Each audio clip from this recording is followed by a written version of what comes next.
Dans le rêve, je transpirais, je paniquais parce que je croyais qu'on m'avait tiré dessus.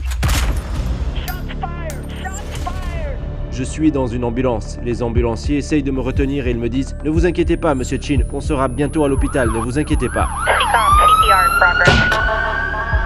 Je me fiche de mourir, je veux juste aller faire ma shahada avant, je ne peux pas mourir sans être musulman. Et ils sont en train de me dire « Ne bougez pas, on est presque arrivé. » Et moi je dis « Écoutez, ils disent on va à l'hôpital d'abord. » Et moi je dis « Vous ne m'entendez pas. » Parce qu'au fond de ma tête, j'entends « Ne meurs pas à moins que tu sois musulman. »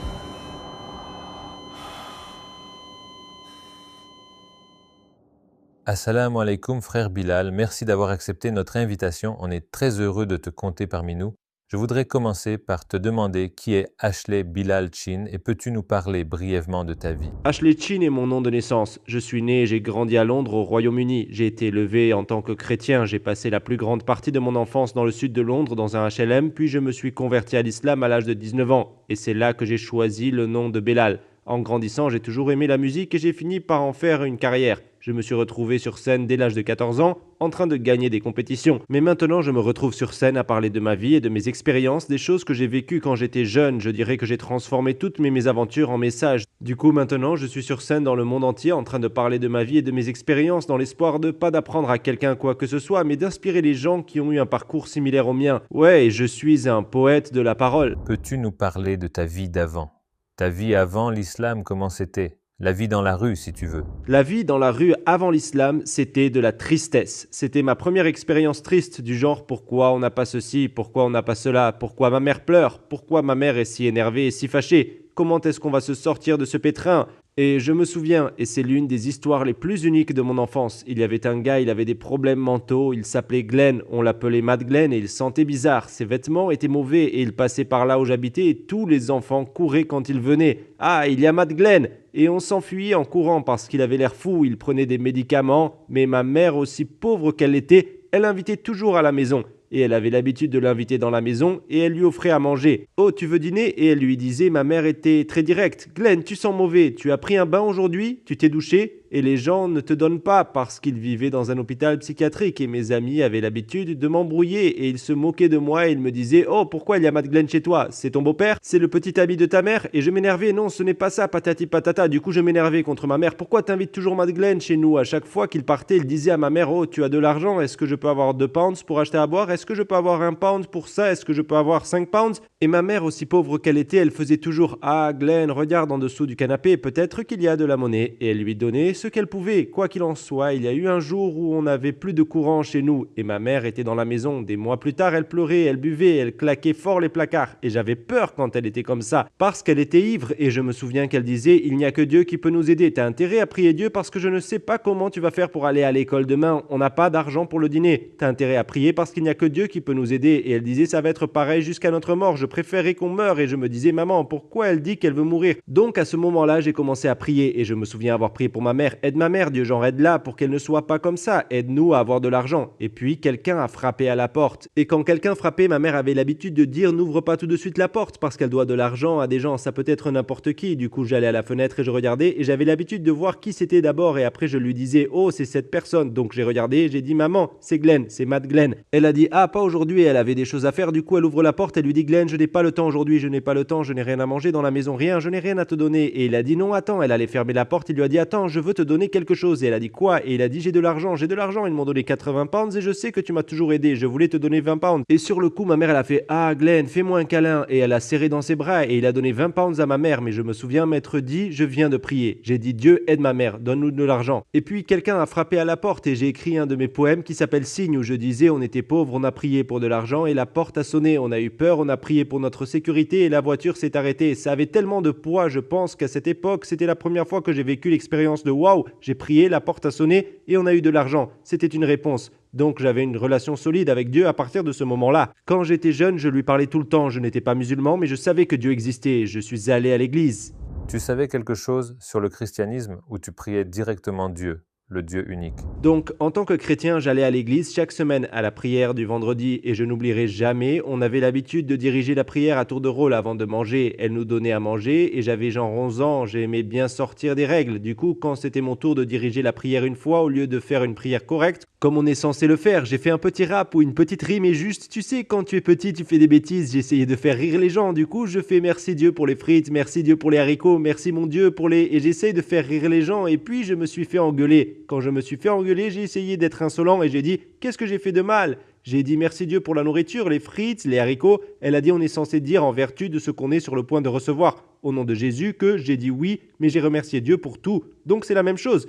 Et c'est là que je me suis rendu compte, elle me dit qu'il faut dire le nom de Jésus. J'ai dit pourquoi ? J'ai remercié Dieu et je crois que j'ai dit une bêtise en essayant d'être intelligent. Mais après je me suis dit en fait j'ai raison parce que j'ai dit ok mais est-ce que Dieu n'est pas... Et j'ai dit d'accord, c'est elle qui a fait la nourriture. Mais moi, je vais remercier l'autre dame, ça n'a aucun sens. Je vais aller directement voir celle qui l'a fait et lui dire merci. Pourquoi je dois aller te voir toi ? Et j'en ai parlé à ma mère et elle m'a dit, tu connais Jésus, la Trinité. Et j'ai commencé à penser et j'ai dit, je ne sais pas, je crois juste en Dieu. Donc j'ai quitté l'église très jeune, à l'âge de 13 ans ou quelque chose comme ça. Et dans ma tête, c'était, je ne sais pas, je crois juste qu'il y a un Dieu. C'est la seule chose qu'on n'a pas besoin de me rabâcher. Il y avait des incertitudes sur tout le reste. C'était vraiment fascinant. Donc tu ne connaissais pas l'islam à l'époque. Donc comment est-ce que ton voyage vers l'islam a commencé? Il y avait un gars dans cette conversation, ce mec avec qui j'ai eu une conversation, c'est quelqu'un que j'admirais dans la rue quand j'étais dans la cité et qu'on n'avait pas grand-chose. C'est le gars qui conduisait une décapotable et qui avait une grosse chaîne et des dents en or et il venait en moto en roue arrière et nous les enfants on était comme ça, bouche bée, genre ce mec est trop stylé. J'avais même l'habitude de mentir et je disais yo ça c'est mon cousin, c'est mon cousin. Et tout le monde me regardait, arrête de mentir, ce n'est pas mon cousin, mais il était trop stylé. Je voulais qu'il soit mon cousin. Donc j'ai ouvert mon studio de musique avec son petit frère. Du coup on avait un studio dans le grenier de la maison de sa mère. Ça faisait des années que je n'avais pas vu le grand frère qui conduisait les voitures et les motos. Et un jour on est dans le studio, on est plus âgé maintenant, on a 18 ans. On a des motos maintenant, on a réalisé notre rêve. Du coup, il est où ton grand frère ? Ça fait des années que je ne l'ai pas vu. Et un jour il a dit, mon frère est en bas. Et il monte à l'étage et il vient, il frappe à la porte, il ouvre la porte et il est là.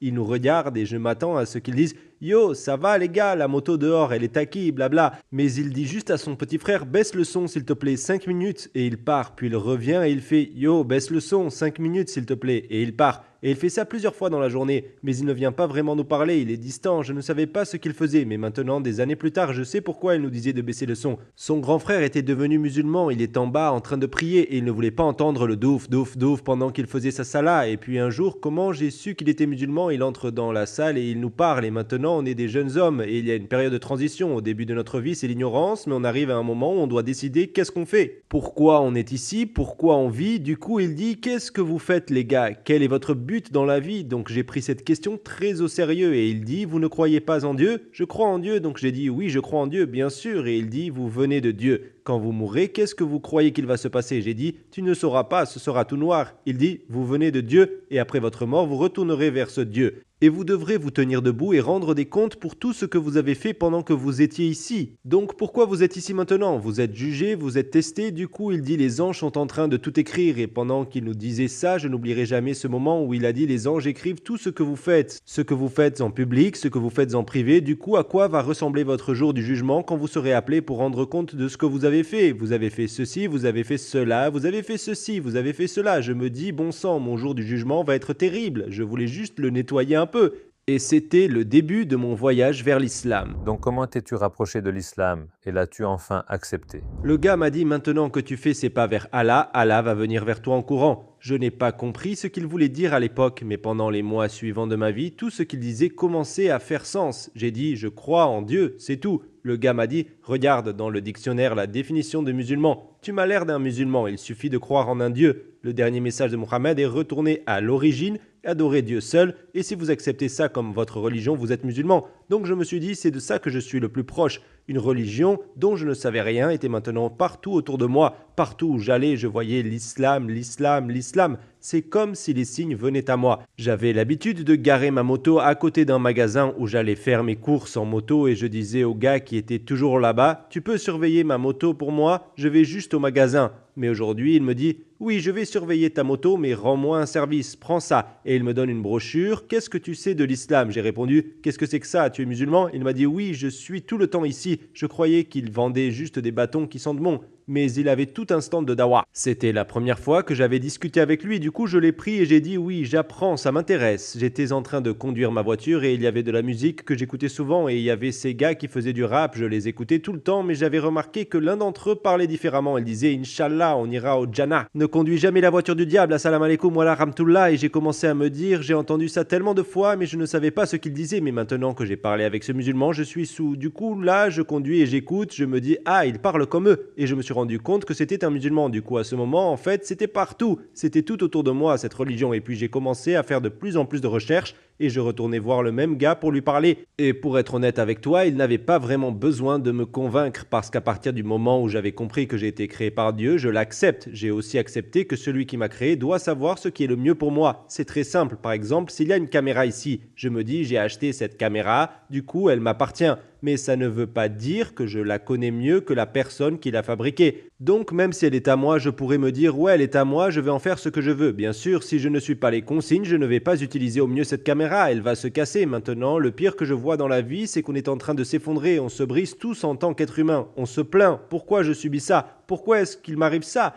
Mais on ne suit pas les consignes de celui qui nous a créés. Du coup, je me dis, si Dieu m'a créé, il me donne des consignes sur la façon dont je dois vivre ma vie. Je ne les vois pas comme des règles, je les vois comme des consignes que je dois suivre si je veux vivre la meilleure vie possible, parce que je ne rends pas Dieu plus grand, je ne rends pas Allah plus grand en suivant ses règles. C'est pour moi, c'est pour mon propre bénéfice. Il me dit, fais ça. Moi, je dis, tu sais quoi? Si j'ai été créé par Allah, comment est-ce que j'adore Allah? C'est en suivant ses consignes. C'est mieux pour moi et puis j'ai le meilleur de cette vie et le meilleur dans la vie suivante. Et chaque règle, je vois à quoi elle sert. Qu'il s'agisse de dormir sur le côté droit, j'en vois les avantages. Que ce soit manger avec la main droite, tu comprends, prier 5 fois par jour, jeûner pendant le mois du Ramadan, ce ne sont pas des fardeaux, ce sont des choses qui sont bonnes pour toi. Il y a certaines choses que j'ai trouvées dures, mais je me suis rendu compte, tu sais quoi, si Dieu m'a créé et qu'il dit que ça c'est mieux, notre façon de faire ne marche pas. Ma façon ne marche pas, j'ai gagné de l'argent, j'ai fait des films, j'ai fait ça, il y a un vide à l'intérieur, il manque quelque chose, tous, je regarde les humains, tout le monde porte ce vide. J'ai lu une citation qui dit « Nous sommes un peuple de gens tristes qui affichent des images heureuses ». Et je vois que c'est vrai, tout le monde est triste. Pourquoi? Parce qu'on essaye tous de vivre selon nos règles. Donc ce genre de choses, après avoir lu les livres, m'ont fait dire « Je veux devenir musulman, je veux me soumettre à la volonté d'Allah ». Quelle est la chose qui a fait que tu as finalement décidé de faire la shahada et comment s'est passée ta shahada? Assalamu alaikum frères et sœurs. On a vu que 80% de notre public, y compris cette vidéo, n'est pas abonné à notre chaîne. Comme vous le savez, nous sommes une organisation à but non lucratif et les publicités sont désactivées sur nos vidéos. Vers l'éternité n'est pas seulement une chaîne YouTube, mais aussi une madrasa. Ici, on essaye de s'éduquer et éduquer les jeunes sur l'islam. Donc la seule raison pour laquelle on vous demande ça, c'est pour propager la vérité. Ça peut vous sembler un petit acte, mais Inch'Allah, il nous aidera à atteindre des millions de personnes. Maintenant, cliquons sur les boutons j'aime et s'abonner et marchons ensemble vers l'éternité.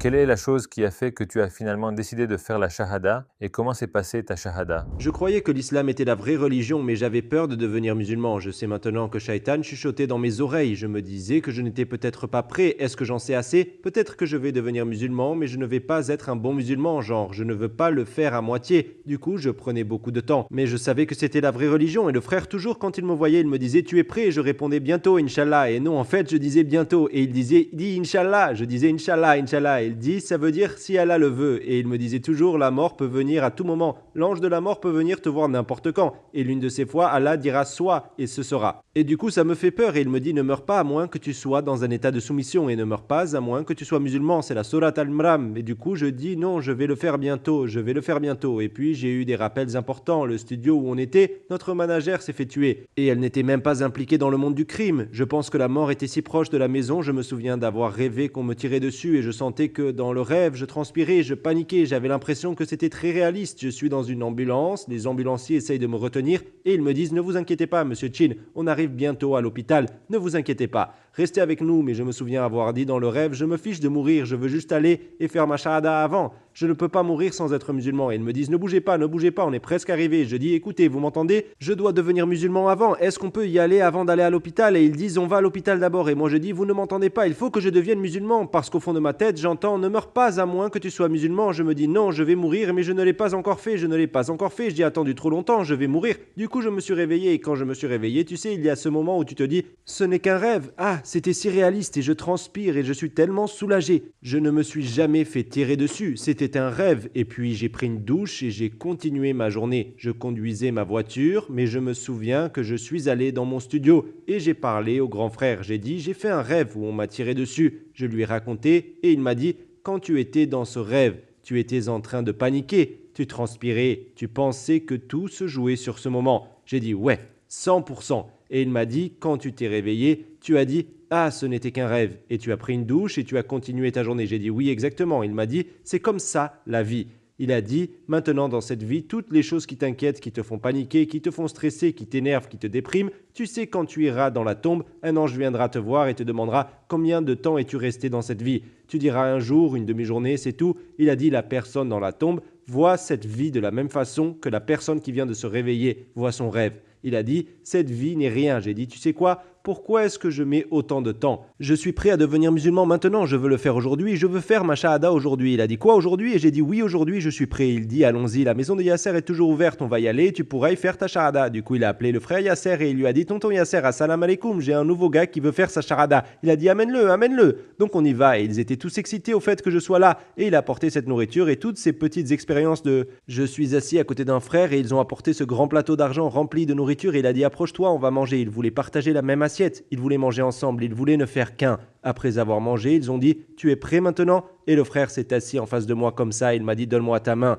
Et j'ai répété après lui et je me souviens du regard de tout le monde quand j'ai dit ces mots. C'était genre « Il est à Jannah ». J'ai fait quelque chose d'extraordinaire, ils se sont levés et m'ont tous serré dans leurs bras. Je n'avais jamais serré un homme dans mes bras avant ça. Ces gars, ils font des câlins. L'un d'eux, Yasser, je me souviens qu'il m'a serré dans ses bras et m'a fait un bisou sur la joue. Moi, c'est l'amour, bienvenue, Allahu Akbar. Tu es musulman maintenant. Et un frère m'a dit, comment tu te sens ? J'ai répondu, tu sais quoi, je me sens différent. Je me sens tellement différent, je me sens pur, tout frais.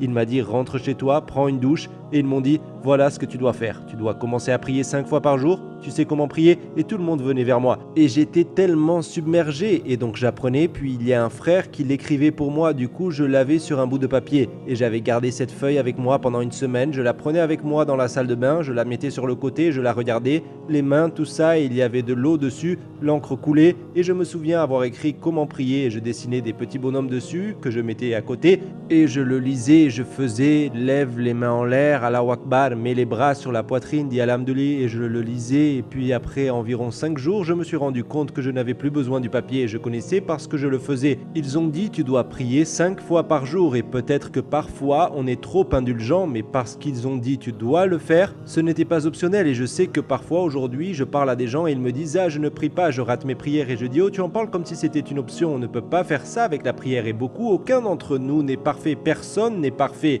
Mais il y a une chose que je dis, c'est que tu vois la prière, c'est ce qui va nous sauver. C'est celle où on demande à Allah de nous guider vers le bon chemin. Il ne faut pas croire que c'est optionnel. Quelle a été la réaction de ta famille ? Puisque tu es si reconnaissante envers Allah de t'avoir guidé, est-ce que tu as essayé de leur prêcher l'islam ? Je pense que naturellement, quand on trouve la religion, c'est comme si on avait gagné au loto. Donc j'étais heureux. La première chose que j'ai faite, c'est que je suis allé à un magasin musulman, j'ai acheté un foulard, j'ai attaché mes cheveux, j'ai acheté un camis. 6 mois après ma shahada, je me baladais comme si je venais d'être diplômé de l'université de Médine. Je rentrais chez moi, ma mère me regardait et elle disait « Il s'habille comme s'il venait d'Afghanistan ». Et je parle à ma mère « Au fait, tu savais qu'il y avait une personne et que ceci est arrivé et que cette boisson que tu bois va te conduire au feu et blablabla ». Et ma mère dit « Qu'est-ce que c'est que ça ?» Et je parle même avec un accent parce que j'avais écouté tellement de discours que j'ai pris cet accent arabe. Et ma mère regarde « Pourquoi tu parles comme ça ?» Comme si tu venais de l'étranger. Je pense que parfois on perd son identité et qu'on se lance genre « Ouah !» Ça ne marchait pas. Je pense que ma mère était probablement un peu effrayée et elle se disait « Qu'est-ce qu'il fait ?» Et je pense que lorsqu'on ne sait pas beaucoup, on aime trop parler. Je ne sais rien, je suis nouveau. J'ai juste pris quelques cours et je fais comme si je savais tout et je fais la dawa à tout le monde et je corrige tout le monde quand ils font quelque chose de mal. Et je dis à tout le monde, ça c'est mauvais, et j'ai tellement peu de connaissances, mais c'est comme si on pouvait connaître le niveau de connaissance de quelqu'un à travers son caractère, par leur manière, par leur sagesse. Du coup, mes manières allaient dans tous les sens. J'ai presque un ego, je me comporte comme si j'étais meilleur que les gens parce que ça y est, et je suis presque en train de rabaisser les gens, ça ne marche pas du tout. Alors, pour être honnête, ma mère n'était pas intéressée, ma sœur n'était pas intéressée, et puis plus on apprend, moins on parle, et plus son caractère s'améliore. Du coup, je n'apprends presque plus rien à ma mère. Je ne la corrige presque plus. Maintenant, j'ai une conscience. Qu'est-ce qu'elle va ressentir si je dis ça. Du coup, j'en faisais moins, j'apprenais plus et je parlais moins. Et c'est à ce moment-là que ma mère est devenue plus intéressée et plus curieuse, parce que la meilleure dawa est dans les actions. Donc elle voit le type d'homme que je suis en train de devenir et elle dit « Je me souviens qu'on avait l'habitude de nettoyer la maison tous les dimanches et que tu mettais du reggae, mais maintenant j'ai mis un discours sur l'islam dans ma chambre. Ma mère est en bas, elle fait le ménage et elle entend le discours. Elle dit « Oh, c'est quoi ça ?» J'ai dit un discours sur l'islam et elle a dit « Mais je les ai entendus parler de Jésus. » J'ai dit « Ah oui ?» Elle a dit « Il parle de Jésus dans l'islam ?» J'ai dit « Oui. » Genre il y a toutes ces histoires de la Bible et du Coran aussi, tu vois. Elle a dit « Laisse-moi écouter celui-là alors. Amène-le en bas quand tu auras fini. » J'ai dit « Ok. » Du coup, je l'ai donné à ma mère et j'avais l'habitude de la voir écouter cette cassette, la seule cassette que je lui ai donnée. Chaque fois que je rentre à la maison, ma mère a mis le discours. Tu as raison. Et puis parfois, elle fait la cuisine, elle met le discours. Je dis « Tu as encore remis le discours ?» Oui, j'aime bien. C'est vraiment intéressant ce qu'il dit. J'ai dit « Ah ok, j'en ai une autre si tu veux. » Et je pensais à la cassette que je voulais qu'elle regarde. J'ai dit « Tu peux regarder celle-ci. » Et je suis allé la chercher. C'est Ahmed Didat. Il débat avec un chrétien. Est-ce que la Bible est la vraie parole de Dieu ? Mais la façon dont le débat s'est déroulé, je me souviens avoir laissé ma mère le regarder et elle le regardait, et elle est là. Ouais, elle sortait sa Bible et elle écoutait et elle disait « Attends, non. Oui, il a raison. Et elle s'énerve devant la télé. Non, il n'a pas dit. Oui. Je me souviens, je voyais ma mère pleurer, elle parlait à Dieu en pleurant. Ma mère a enduré beaucoup de choses, beaucoup de douleurs, des choses qu'elle a traversées dans sa vie. Elle a été abandonnée quand elle était petite, pas de famille. Elle dit, il a raison. Et je la voyais, elle était d'accord avec le musulman, il a raison. Je suis monté dans ma chambre, j'ai prié, j'ai fait 2 rakas, j'ai fait des doigts à Allah. Allah guide-la, je la vois, elle y est presque. S'il te plaît, Allah guide-la. Et tu sais quoi ? Je vais être honnête, je me souviens, je suis allé au bureau et c'est mon professeur qui lui a fait faire la shahada. Ce professeur me donnait des cours particuliers. Et je crois honnêtement, tu sais, quand elle a dit « Souviens-toi de moi et je me souviendrai de toi ». Vraiment, si je me concentre sur ma relation avec Allah, Allah va s'occuper de toutes tes affaires. Maintenant, au fur et à mesure, on fait ses cours encore et encore. Il me disait « Tu apprends bien dans cette salle, mais j'ai l'impression que tu es distrait quand tu en ressors. Pourquoi tu ne vas pas en Égypte ? C'est de là que je viens et je peux te trouver un professeur là-bas. Et il n'y aura pas de distraction. » Du coup, c'est comme ça que j'ai fini par aller étudier en Égypte. Du coup, je me suis dit, parce que j'étais sur ce chemin, je suis là-bas pour étudier, pour apprendre. Et je fais ce grand pas et dire, tu sais quoi, je vais tout abandonner et aller en Égypte pour étudier. J'ai l'impression que c'était une récompense parce que je ne parlais même pas à ma mère. Et après, on me dit, ouais, ils veulent tous les deux faire la shahada. Je suis assis dans le même bureau avec ce professeur et il me dit, tu pars pour l'Égypte demain. Je lui réponds, ouais, mais voici ma mère, voici ma sœur et il leur fait faire la shahada. Et elles sont assises là avec leur foulard. C'est comme si c'est vraiment comme ça. Tu te souviens d'Allah, Allah s'occupera de tes affaires. Elles ont toutes les deux fait leur shahada? Elles ont toutes les deux fait leur shahada. Subhanallah. Alhamdulillah. Donc pourquoi est-ce que tu as choisi le rap? Le rap et la poésie n'étaient pas prévus. Quand je vivais en Égypte, c'était la première fois que je voyageais. Je me sentais si loin de tout ce que je connaissais et de tout ce avec quoi j'étais à l'aise. Et je me souviens que j'allais sur le balcon de cet appartement modeste et j'ai pensé « Waouh, je suis en Afrique. Comment j'ai atterri ici ?» Et j'apprends l'arabe et je me suis senti genre assez ému. Je suis si loin de ma mère. Je n'ai pas de téléphone portable. Je suis seul, mais je me sens en paix. Et quand on se sent comme ça parfois, on a l'impression que tout ce qu'on a, c'est Allah. Et je me souviens, comme je l'ai dit, quand on était dans la rue et qu'on faisait des trucs, l'écriture était notre thérapie. C'est comme ça qu'on laissait sortir ce qu'on ressentait. Donc quand j'étais là-bas, je ne l'écrivais pas pour le chanter, je le lisais juste. De l'autre côté du monde, je me suis perdu tout pour cette religion. Qu'Allah a dévoilé. Regardez Belal dans son studio isolé, Coran entre mes genoux, reposé sur mon étagère. Les livres se sont posés. En lisant, les souvenirs me caressent doucement. Tout est différent. Il y a eu un grand changement. Et Belal, ce monde a muté. Et toutes les choses que j'aimais avant, je ne peux même plus les aimer. Donc j'ai commencé à faire ça, je le fais juste dans l'appartement, pendant mon temps libre, et c'est comme si j'examinais mes sentiments et mon voyage. Bref, quand je suis revenu à Londres, on est allé au masjid de Lewisham pour l'Aïd, et l'imam là-bas, il me dit « Tu es allé en Égypte, comment c'était ?» Tu devrais raconter ton histoire à la mosquée. J'ai dit « Pas question », j'ai dit « Non. » Il dit « Viens.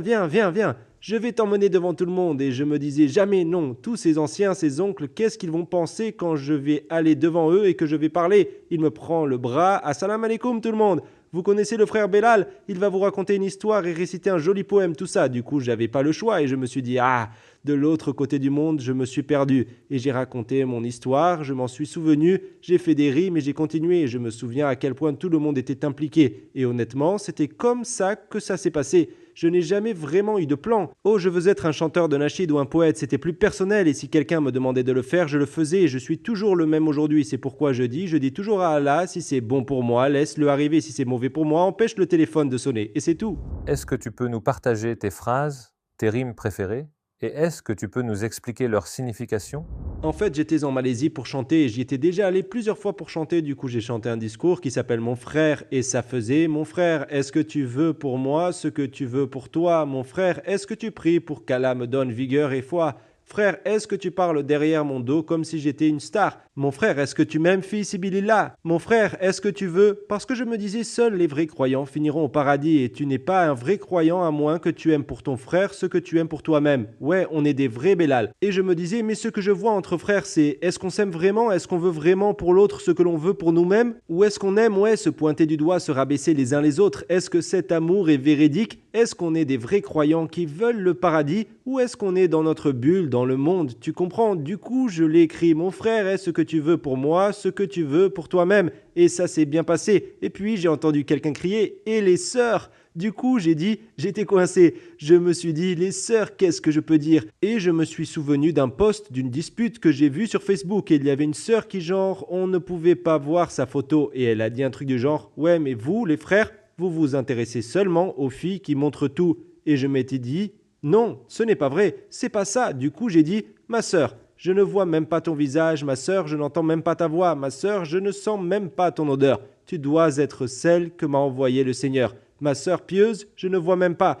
Du coup, j'ai enchaîné et c'était pour les rassurer et les valoriser. C'était pour dire, regardez, ne vous sentez jamais juste parce que vous êtes « Oh, il préfère ça, vous êtes pieuse ». Genre, soyez à l'aise avec la façon dont vous vous comportez. Ne vous dites jamais « Oh, il faut que j'en fasse plus pour m'intégrer dans ça », tu vois? Enfin, si tu avais la chance de t'adresser à tous les non-musulmans du monde, qu'est-ce que tu voudrais leur dire?